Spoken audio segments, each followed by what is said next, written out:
Good morning, everyone. Today I'm talking about chasing the northern lights in Iceland. Since I was a little girl, I've always dreamed about looking at the sky and seeing the colors dancing in front of me. So this experience is exciting for me, and I want to share a few tips, simple but important tips to enjoy this adventure if you want to do this trip. So let's begin. Never had I seen something as breathtaking as the northern lights, which can paint the sky with colors that seem unreal. So the first tip for this trip it's about time, because time is everything.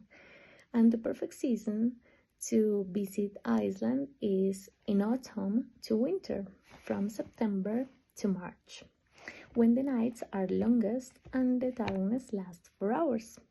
Provided the skies remain clear, the aurora often appears, and auroras appear late at night, which is when the solar activity tends to increase and to be more visible for us. The second tip is about location, because location matters in this trip. So probably you will arrive in Reykjavik, the capital city, a beautiful city of course to visit, but don't get me wrong, if you're chasing auroras, the countryside is your best option for seeing them. Because there's no pollution, there's no city lights, and this kind of stuff can reduce your chances to seeing auroras clearly. That's why many travelers choose some remote areas whose dark skies allows them to see the auroras more vividly. So if you don't want to miss the opportunity to see the northern lights in real time, you can join a local guide whom locals trust to take visitors to hidden places or to hidden locations to chase auroras. Okay, the next tip it's about weather, because a few people know how unpredictable is Icelandic weather. So some nights the sky is perfectly clear, you can count the stars, but others it's covered by clouds. So which makes planning essential for this trip, and you must check the weather forecast. You can also download some apps in order to track cloud coverage and to track solar activity. And these kind of tools will help you to know exactly when to go out to chasing auroras, increasing your opportunities to seeing them. Don't forget that auroras can be colorful depending on the altitude and on the solar activity.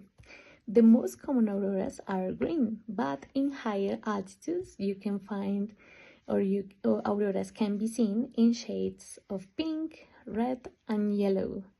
And if you're lucky enough, you can find shades of blue or purple that it's absolutely mind-blowing. So had more travelers checked the forecast in advance, they would have avoided frustration from not seeing the lights. So don't miss your opportunity. Next tip, it's about the weather. But let's be honest, it's freezing outside. You need to plan your clothes.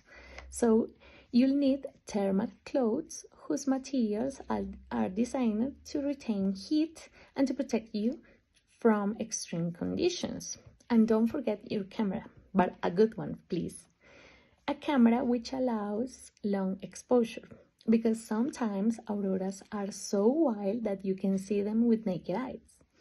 But most of the times it's through a good camera that you can delight your soul and your mind with the most gorgeous performance that you have ever seen before. So finally, here's the truth.